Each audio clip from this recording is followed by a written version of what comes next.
Thank you. Touchdown Cebu. Cebu guys.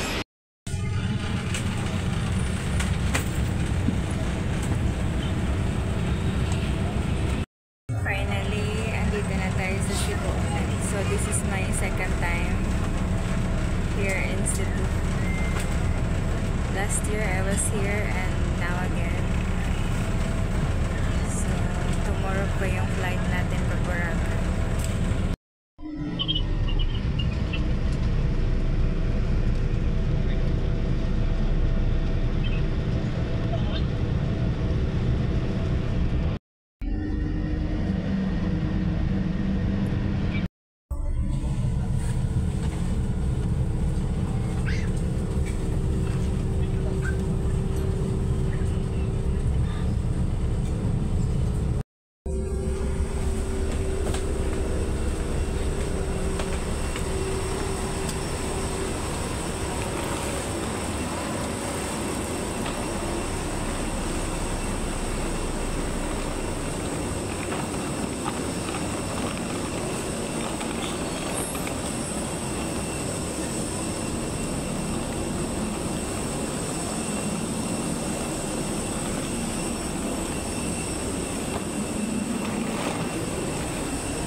Ang ganda ng airport ng Cebu guys.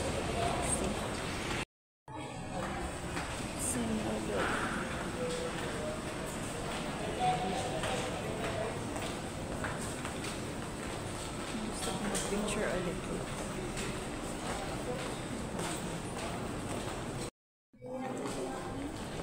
Ito yung baggage counter. Conveyor.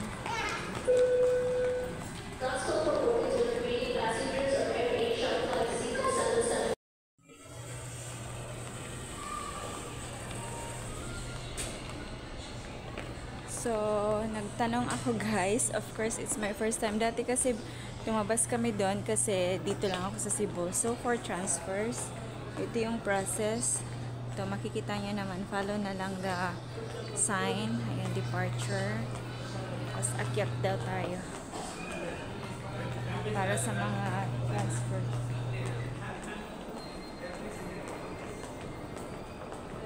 Akyat. Wait, wait a minute.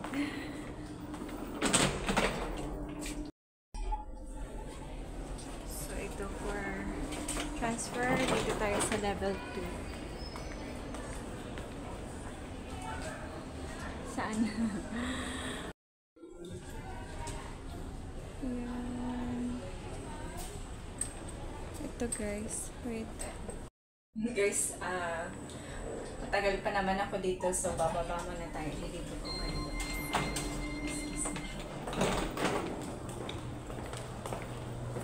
So, para mapakita ko muna sa inyo. Ngayon na muna ako mag-doon sa departure transfer.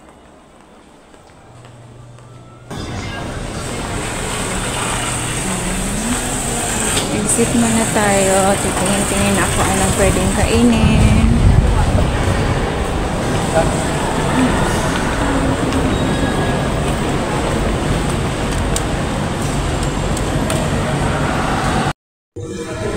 Ganito kaganda. Ito. Parang ano talaga siya. Parang hindi sa Philippines, diba? Ang ganda ng airport na. So, titingnan ko guys kung ano yung pwede ko muna makain kasi gutom talaga ako. Ito na lang siguro yung shawarma rice na. Tingin muna tayo doon sa coffee.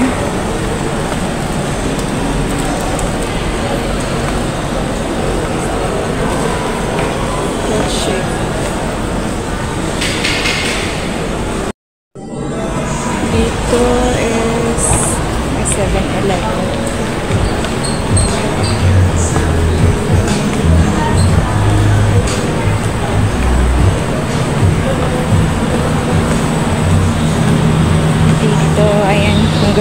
pamassage. Meron sila. Okay, balik tayo doon.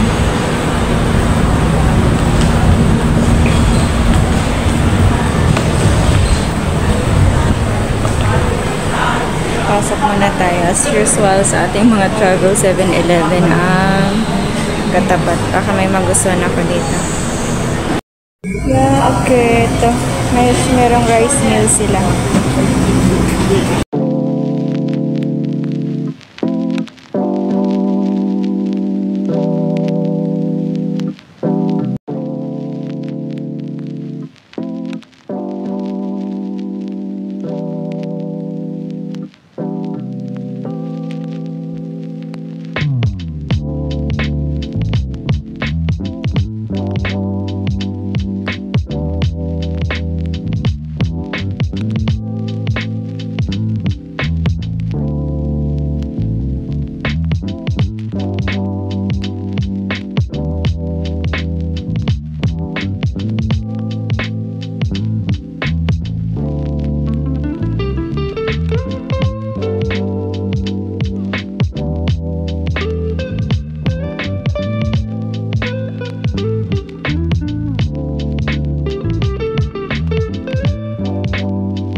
Dito na tayo sa Mactan Cebu International Airport at ay naku, mahaba-haba talaga guys yung layover ko kasi 7 hours. Ano kayang gagawin ko nito ngayon? So, ito, hindi na muna ako dumiretso dun sa departure sa mga boarding gates kasi kumain muna ako at saka naggabi.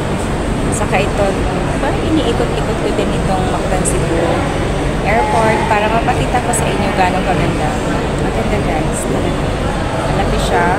Parang sa lahat ng domestic airports is ito yung pinakamaganda, pinakamalaki. Bukod sa NAIA, sa Manila.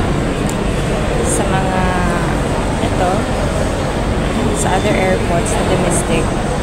Pero may international flights din ito dito. Sa laki ba naman ng Cebu International Airport? Meron din silang international flights.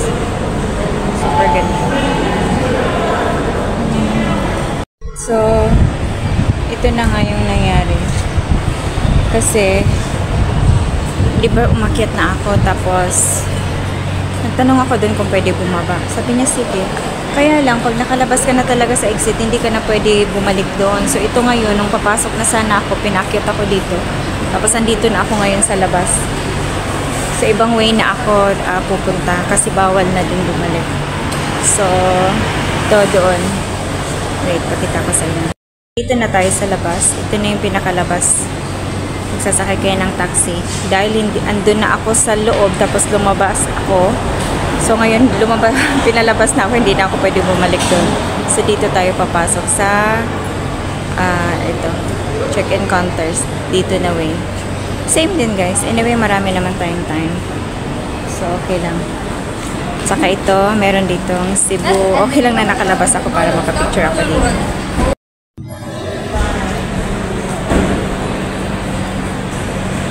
Okay, welcome to Cebu.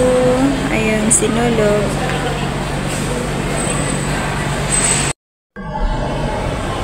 Dito tayo sa second floor at yun yung dun sa baba. So, papunta na tayo ngayon ng check-in counter. Papasok na tayo. Kasi nakaakyat na nga ako dito. Terminal. Ito may CR dito. Punta ako sa boarding gate.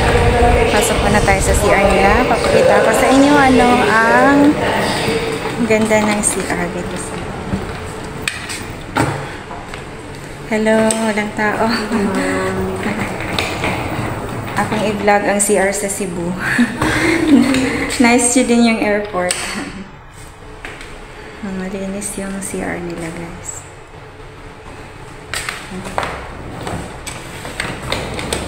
Pero wala'y bidet, no? Wala ko. Nasa-international lang yung bidet. So, ito na yung papasok dito. Pag lalabas ka na, ito na ulit yung papasok ng check-in counter. So, may scanner daw dito. Show ulit natin dito yung boarding pass at saka. So, nakapasok na ulit tayo dito sa check-in counter. So, mga renovation. Check-in counters. Hindi na ako mag-check-in kasi meron na ako boarding. Attention please for gate change. Air Asia, International Airport. Island souvenirs. Gate 10. Yan yung flight natin. Ay naku, matagal pa. Hindi na natin check muna yung monitor. So last time is dito ako uminom ng kape sa The Coffee Bean Chili.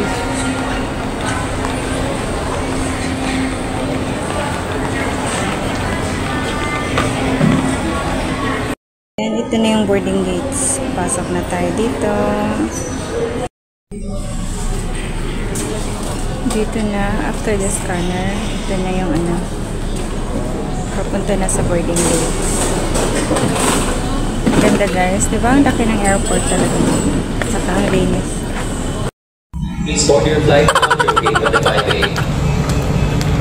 At ito na nga, since 7 hours ang layover natin, ito na yung struggle ng La Coachera. Buti nakahanap ako dito ng magandang spot. Ito, tabi-tabi kami dito na humiga dito sa upuan.